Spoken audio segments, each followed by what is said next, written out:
How to talk to a bank like a rich person, not a desperate one. Hey, welcome back. I want you to think about the last time you walked into a bank or picked up the phone to call one.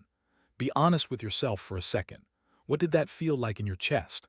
For a lot of us, if we're really honest, it feels a little like walking into a principal's office. Our shoulders tighten. Our voice gets smaller. We start explaining ourselves before anyone's even asked us a question. There's this quiet, almost invisible feeling that we need to apologize for even being there. And here's what nobody ever tells us. That feeling, that nervous, small, apologetic energy. It is one of the most expensive habits a person can carry into a financial institution. Because banks, whether we like it or not, respond to energy just as much as they respond to numbers. Not in some magical, mystical way. In a very real, practical way. The way you carry yourself in that room or on that call shapes the tone of the entire conversation and sometimes even shapes the outcome. Tonight, I want to walk you through how to change that feeling completely. Not by pretending you have more money than you do. Not by lying or exaggerating or performing some fake version of confidence.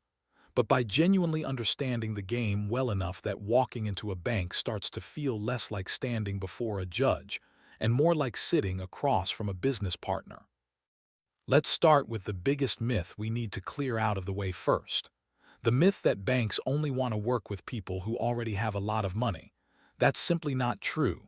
Banks want to work with people who are predictable, people who make sense on paper, people whose income and repayment patterns tell a clear, believable story. A person with a modest income and rock-solid consistency is often a safer bet, in a bank's eyes, than a person with a huge income and messy, unpredictable spending habits. Predictability is the actual currency in that room, far more than raw wealth. So the first shift we need to make is this. Stop walking and hopping they'll approve you. Start walking and showing them why approving you makes complete sense for both sides. That single shift in posture changes the entire tone of the conversation before a single word is even spoken. Let's talk about preparation, because confidence without preparation is just noise. Real confidence, the kind that actually works in these rooms, comes from knowing your own numbers better than the person across the desk does. Before you ever sit down with a bank, know your credit score and know it exactly, not roughly. Know your monthly income clearly, not estimated. Know your existing debts and what you're paying on each one. Know exactly what you're asking for and exactly why. Not a vague, "I need some money." A specific, "I'm requesting this amount for this purpose, and here's how I plan to repay it on this timeline." That level of clarity does something powerful. It tells the person across the table that you've already done the thinking. You're not asking them to figure out your situation for you. You're asking them to say yes to a plan you've already built. Now here's a real practical skill that almost nobody talks about. Bankers, loan officers, financial institutions, they see hundreds of people a month. Most of those people walk in nervous, unprepared, and a little bit desperate feeling. When you walk in calm, organized, and clear, you don't just stand out because you're polite. You stand out because you look like less risk.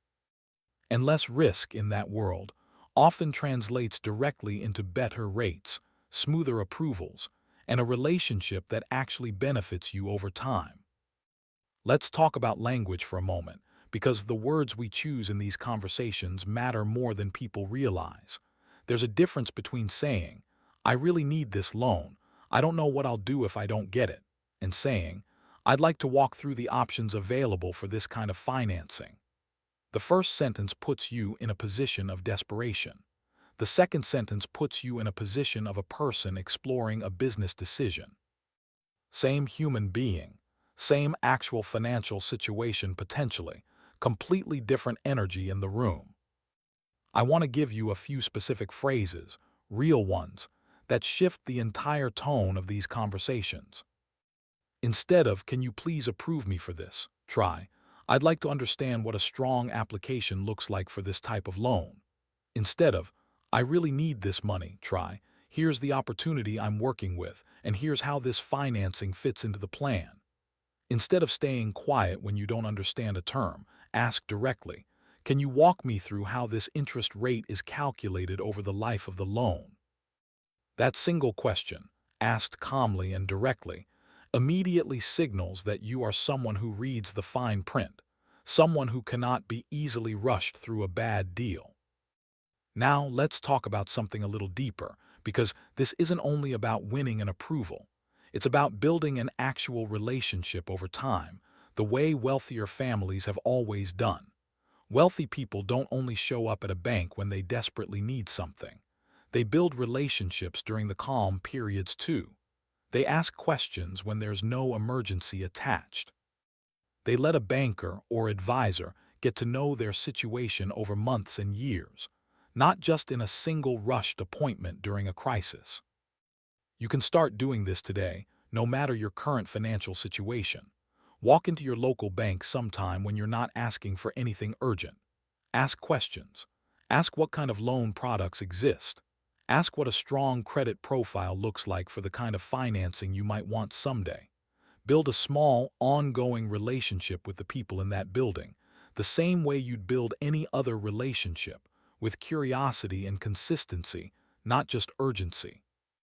Let's also talk about negotiation, because so many people believe loan terms are fixed in stone, take it or leave it. In many cases, that's simply not true. Interest rates, fees, even certain terms can sometimes have more flexibility than people assume, especially if you come prepared, and especially if you've built any kind of track record or relationship beforehand. The skill here isn't aggression. It's calm, informed questions. Is there any flexibility on this rate based on my credit history? Are there other loan products that might fit this situation better? People who ask these questions, calmly and respectfully, are often surprised by how much room actually exists in these conversations. I also want to address the emotional side of this honestly, because numbers alone don't explain why this feels so hard for so many of us. For a lot of people, walking into a bank brings up old feelings, feelings of not being enough, feelings of being judged, maybe even memories of financial stress from childhood, watching parents worry over bills at the kitchen table. That emotional weight doesn't just disappear because we memorize a few phrases.